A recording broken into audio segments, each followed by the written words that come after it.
Okay, let's continue. So we are now at worksheet 15.2 that we are supposed to do question 1 to 4 only. So question 1 is C, question 2 is B, question 3 this is how it looks like, chemical potential in muscle to kinetic, all these are the examples being converted to kinetic. And then there's another part about chemical potential to gravitational.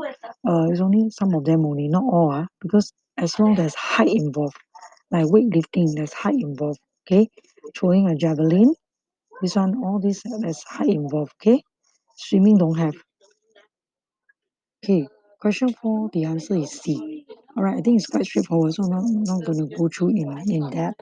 Okay, so then all the questions no need to do. Map it out. Okay, this one check all the different source of energy. Okay, fossil fuel and biofuels. Okay, so is light into heat, gravitational kinetic. Okay, all these are the different conversion. Wind to kinetic, fossil fuel from chemical to heat. So remember, I told you we burn all these fossil fuels and boil the water, and the steam will turn the turbines. So this is how we resulted in kinetic energy. Geothermal, I told you before, like the hot spring in Sembawang.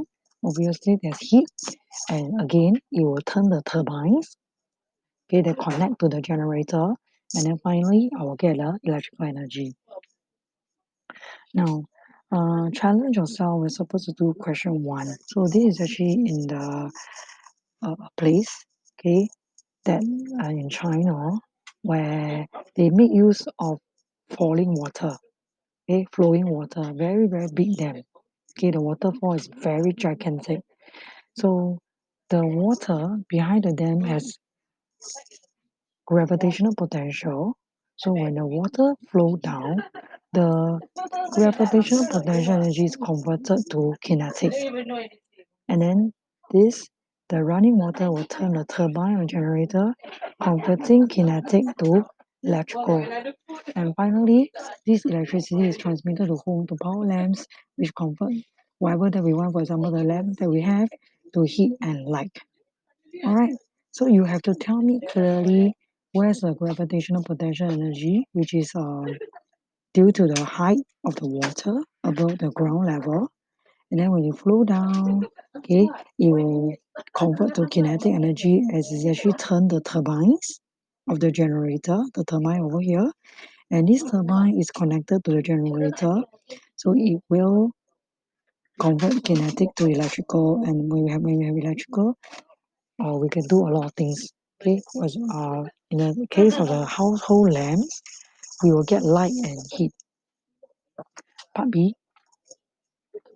During a dry season, the water level decrease to half its average level. How the electrical energy generated by hydroelectric power station will be affected?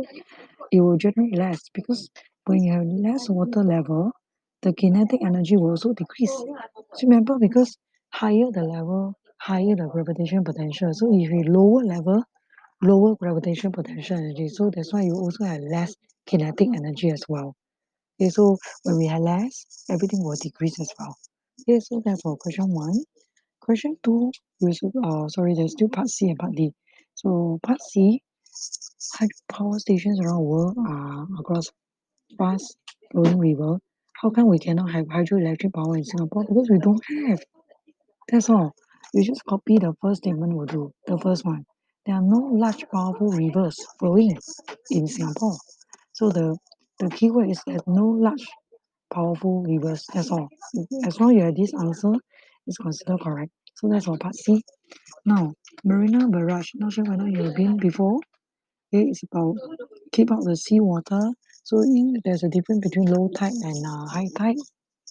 Okay, so and there's gates to rise to prevent flooding of the lower inland area.